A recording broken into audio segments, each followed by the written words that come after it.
자, 여러분들과 함께 로마서 9장 25절부터 29절까지의 말씀을 살펴보겠습니다. 로마서에서 가장 중요한 단어는 바로 이 의라는 단어입니다.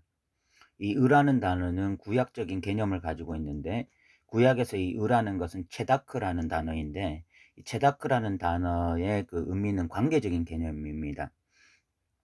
그래서 상대방에게 신실할 때 그 의라고 말하는 것이죠. 예를 들어서 부모와 자식 간의 관계라고 하면, 부모는 자녀를 온전히 돌보고 보호할 때 의롭다라고 말을 하는 것이고, 자녀 입장에서는 부모의 말에 온전히 순종하고 순응할 때 의롭다라고 말을 하는 것입니다. 그러니까 이 의롭다라고 하는 개념은 철저하게 관계적인 개념, 어떤 대상 앞에서 성실함, 신실함, 이런 것이 있을 때에 그것을 의롭다라고 말을 하는 것이죠. 그렇다면 우리가 이 하나님의 신실하심, 하나님이 의롭다라고 말을 할 때는 하나님이 인간에 대한 신실함, 성실함이 있어야 됩니다. 그때에 이 하나님의 신실함, 하나님의 성실함이 무엇을 통해서 나타났는가 하면 바로 이 언약적 성실성이라고 하는 이 언약 안에서 나타나게 되었습니다. 하나님께서 구약에 보면 하나님이 사람들을 통해서 언약을 맺으시고, 그 언약에 끊임없이 성실하심으로써, 신실하심으로써 하나님이 의롭다라고 인정받게 된 것입니다.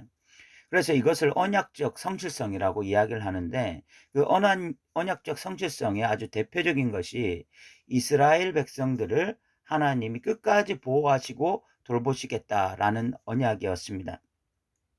이 언약은 깨어질 수도 없고 무너질 수도 없는 것이죠. 만약 하나님께서 이 언약을 쉽게 바꾸시는 분이시라면, 어떤 하나님의 감정에 의해서, 하나님의 그때그때의 어떤 감정이나 느낌에 의해서 이런 언약을 쉽게 바꾸시는 분이라면 이것은 굉장히 심각한 문제가 생기는 것입니다. 왜냐하면 이런 어떤 변덕적인 신, 자기의 감정에 치중해서 언제라도 자기의 약속을 파기할 수 있는 신이라면, 우리가 구원받는다라고 하는 것조차도 이게 굉장히 쉽게 바뀔 수 있는, 구원의 문제까지도 흔들릴 수 있는 굉장히 심각한 문제이거든요. 그래서 하나님이 로마서에는 철저하게 의로운 분이시고, 그 언약을 맺으시고 그 언약에 굉장히 성실하신 분, 신실하신 분, 우리가 이렇게 분명히 확인을 했는데, 문제는 무엇인가 하면 하나님이 이렇게 언약적으로 신실하신 분이라고 했을 때에, 그럼 왜 지금 이스라엘인들이 심판의 대상이 되었느냐 하는 것이죠. 이것이 난제였습니다. 구약에서 하나님이 이스라엘을 택하시고 그 이스라엘 백성들을 선민 삼으시고 내가 너희의 영원한 하나님이 되시겠다고 약속하셨는데, 왜 신약에 와서 이스라엘 백성들이 지금 하나님 앞에 버림을 받았고 심판이 대상이 되었느냐? 그러면 하나님이 언약에 신실하시지 않는 분, 결국은 이것은 의롭지 못한 분이 아니냐라는 그런 결론에 이를 수 있기 때문에 이 문제를 해결하는 것은 대단히 중요한 문제였습니다. 왜냐하면 로마서 전체에 이 의롭다라고 하는 표현이 굉장히 메인, 아주 중요한 어떤 단어고 중요한 의미를 담고 있기 때문에 그런 것이죠. 사도 바울은 이 문제를 풀기 위해서 또 유대인과 이방인의 관계에 대해서 이야기를 하기 시작합니다. 그러면서 우리가 지난 시간에 살펴보았지만 하나님의 어떤 자유, 하나님의 자율적인 긍휼, 이런 것들을 이야기하면서 결국은 하나님께서 이제 모든 사람들에게 복음의 문을 열어 놓으셨다, 이 이야기 하나와 함께 지금 모든 이스라엘인들, 그 유대인들이 진짜 유대인들이 아니라 이제는 영적인 유대인들, 그 약속의 자녀들만이 진짜 유대인들이다. 그래서 구약의 그 후기 선지자들의 그 남은 자 사상을 가지고 와서 결국은 이제는 혈통적으로 이스라엘인들이 이스라엘인이 아니라 결국은 남은 자들, 그러니까 하나님 앞에서 남은 자들이 하나님의 백성이다, 이 이야기를 하게 된 것입니다. 사도 바울이 이 이야기를 하게 된 것은 두 가지 측면에서 굉장히 중요한 것이죠. 하나가 하나님이 언약적으로 여전히 성실하시고 신실하신 의로운 분이다라는 것을 선언하는 것이고, 이제는 복음의 문이 어떤 한 민족에게 국한되어 있는 것이 아니라 모든 민족에게 복음의 문이 열려 있다. 그래서 이제는 유대인이든 이방인이든 다 복음 안에서 하나다, 이런 이야기를 하고 싶은 것입니다. 그래서 25절에 호세아의 글에도 이르기를 내가 내 백성 아닌 자를 내 백성이라 사랑하지 아니한 자를 사랑한 자라 부르리라. 원래 이것은 그 호세아서에서는 북이스라엘을 대상으로 한 이야기지만 여기서는 이방인들을 대상으로 한 이야기입니다. 그래서 너희는 내 백성이 아니라 그곳에서 그들이 살아계신 하나님의 아들이라 일컬음을 받으리라 한것 같으니라. 그래서 이 호세아의 글을 인용함으로써 사도 바울은 이제는 이방인들도 하나님의 자녀가 될 수 있다. 이제는 유대인뿐만이 아니라 이방인들도 하나님의 자녀다. 이것을 선포하고 또 하나가 이제 남은 자 사상을 이야기합니다. 27절에 보면 이사야가 이스라엘에 관하여 외치되 이스라엘 자손들의 수가 비록 바다의 모래 같을지라도 남은 자만 구원을 받을 것이다. 그래서 이제 이 남은 자 사상에 대해서 사도 바울이 이야기함으로써 하나님이 굉장히 언약적으로 여전히 성실하시고 이제는 복음의 문이 유대인들뿐만이 아니라 이방인에게도 열려있다, 이런 이야기를 하고 있습니다.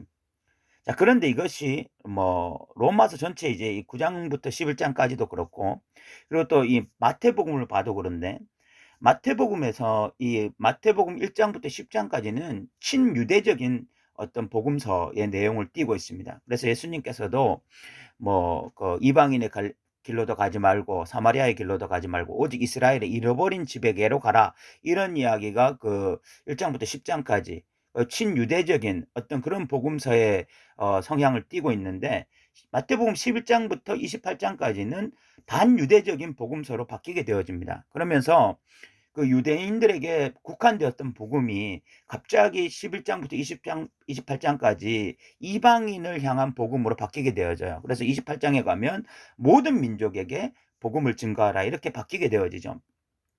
그러면 유대적인 복음서에서 어떻게 반유대적인 복음서로 바뀌게 되었느냐, 그 사이에 마태복음에 무슨 일이 일어났는가를 살펴보면 그 마태복음에 일어났던 일이 결국은 이스라엘의 불순종, 그 메시아가 이 땅에 왔지만 그 메시아를 거부하고 결국은 그 예수 그리스도를 구원자로 받아들이지 않음으로써 결국은 유대인들에게 먼저 전해졌던 복음이 이방인들에게로 흘러가게 되어지는 이 역사를 보여주고 있습니다. 로마서도 마찬가지예요.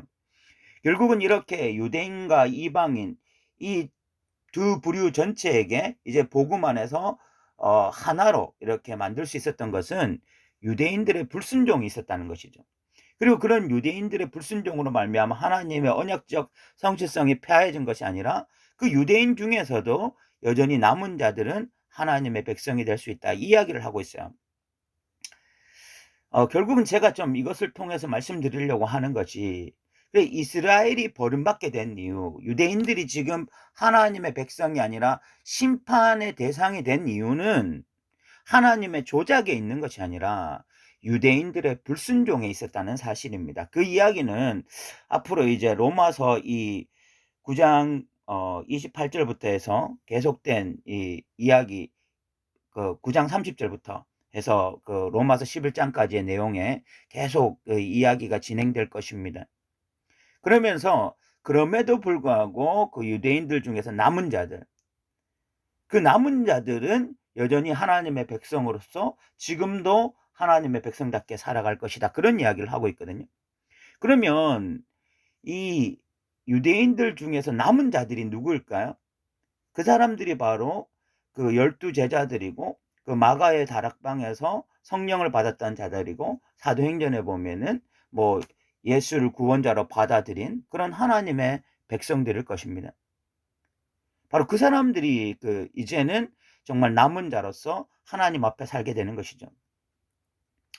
그런데 이 29절에 보면 로마서 9장 29절에 또한 이사야가 미리 말한 바 만일 만군의 주께서 우리에게 씨를 남겨두지 아니었다면 우리가 소돔과 같이 되고 고모로와 같았으리라 한것 같으니라 라고 말을 하면서 사도 바울은 이 남은 자 사상을 이사야서에서 끌고 오게 되는데, 그 이사야의 남은 자 사상이 이사야 10장에 나옵니다. 그런데 10장에 보면 10장 20절에 그 남은 자 사상을 말하면서 무엇이라고 이야기하는가 하면, 그날에 이스라엘의 남은 자와 야곱 족속의 피난한 자들이 다시는 자기를 친자를 의지하지 아니하고 이스라엘의 거룩하신 이 여호와를 진실하게 의지하리니 라고 이야기를 하고 있습니다.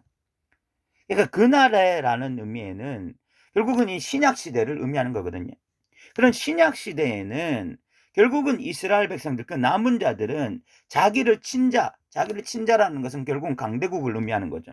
그럼 강대국을 의지하는 것이 아니라 여호와를 진실하게 의지하면서 결국은 21절에 남은 자, 곧 야곱의 남은 자가 능하신 하나님께로 돌아올 것이다. 그전에는 강대국을 의지하고 세상의 힘을 의지하고 살았지만 이 남은 자들이 이제는 마지막 시대에 하나님께로 돌아와서 하나님 백성답게 살 것이다. 그 이야기를 하고 있는 것이거든요. 그러니까 지금 이 로마서 9장부터 11장까지 그 내용의 그 어떤 그 진위가 왜 이 지금 사도 바울이 이런 이야기를 하고 있느냐라고 한다면, 첫 번째는 하나님이 여전히 신실하시다, 하나님 여전히 성실하시다, 그 이야기를 하고 싶은 것이고, 그 하나님의 성실하심과 하나님의 신실하심, 그럼에도 불구하고 그럼 왜 그 유대인들이 버림을 받았냐? 유대인들은 불순종 때문이다. 그럼 하나님의 성실하심은 어떻게 되느냐? 남은 자 사상을 통하여 드러난다. 그럼 남은 자들은 누구인가? 여호와께로 돌아오는데 자기를 의지했던 그 모든 의지했던 걸 버리고 이제는 정말 여호와만 의지하면서 여호와께로 돌아오는 자들, 그 자들이 남은 자들이다. 그리고 그런 남은 자들과 함께 또 이 이방 백성들, 그 이방 백성들 역시 하나님께로 돌아올 때는 동일한 모습으로 돌아오는 거죠. 자기들이 의지했던 것들을 버리고 이제는 여호와만 의지하고 여호와만 바라보면서 나가는 그 사람들이 다 복음이라고 하는 그 카테고리 안에서 복음을 믿음으로 받아들이고, 그래서 의롭게 되어 이제 남은 여생이 자기를 친자를 의지하지 아니하고 여호와의 거룩하신 이 여호와를 진실하게 의지하면서 여호와께로 돌아와 하나님 백성답게 살아가게 되는 것입니다. 그래서 사랑하는 성도 여러분, 저는 여러분들에게 이 두 가지를 말하고 싶습니다. 하나가, 왜 유대인들이 버림받았습니까? 그들이 왜 하나님의 언약적 성실성에서 버림받은 자들이 되었습니까? 결국은 그들의 불순종 때문입니다. 하나님이 그들을 선민 삼으시고 그들에게 율법을 주시고 끊임없이 그들을 보살피셨지만 그들이 계속해서 하나님 앞에 배역하고 배교하고 그리고 하나님 앞에 불순종하고 그런 모습으로 나갔기 때문에 육체적 유대인이 될 수 없었고, 결국은 혈통적 유대인은 이제 유대인이 아니라 결국은 영적인 유대인들, 약속의 자녀들만이 하나님의 자녀로 남은 자가 되었는데, 그 사람들은 자기를 친자를 의지하지 아니하고 이스라엘의 거룩하신 이 여호와를 진실하게 의지하면서 하나님께로 돌아오는 자들이거든요. 그 자들이 남은 자가 되는 것입니다. 우리가 이 사실을 기억했으면 좋겠습니다. 저는 오늘날도 마찬가지라고 생각되어집니다. 우리가 하나님의 백성이다, 우리가 하나님의 은혜로 자녀가 되었다라는 것이 어떤 의미를 우리에게 주는 것입니까? 그냥 하나님께서 우리에게 언약적으로 성실하시고 뭐 은혜 베푸시고 그래서 그 아들을 주셨고 그런 것만 포함된 것이 아니라, 우리가 물론 그런 것들에 대해서 너무 감사하고 기뻐하고 하나님의 그런 긍휼하심과 자비하심을 노래해야 되겠지만, 그러나 그 남은 자들의 어떤 성격, 그 남은 자들의 정체성은 자기가 의지하던 것을 버리고 하나님께로 돌아와서 하나님만 의지하며 살아가는 자들이 그 남은 자들이 되는 것이거든요. 그러니까 우리가 정말 이방인이든 유대인이든 이제는 정말 그 남은 자로서 살아가야 돼요. 남은 자로서. 그것이 하나님의 어떤 긍휼 베푸신 자의 진정한 모습입니다. 그 남은 자들은 예수 그리스도의 그 복음을 온전히 받아들여서 정말 자기를 친자, 강대국, 힘 있는 자를 의지하지 아니하고 이제는 하나님만 바라보면서 살아가는 자들, 그 자들이 진짜 남은 자고, 그 자들이 이제는 정말 이면적 하나님의 백성들, 유대인들이 되는 것입니다. 정말 이 복음의 어떤 이 위대함 앞에 우리 모두 다 바로 서서 하나님의 백성에 대한 이 분명한 정체성을 가지고 정말 누구보다도 여호와를 의지하면서 남은 여생 다른 어떤 것을 의지하지 아니하고 남은 자답게 여호와만 의지하면서 살아가는 저와 여러분 되시기 바랍니다. 들어주셔서 감사합니다.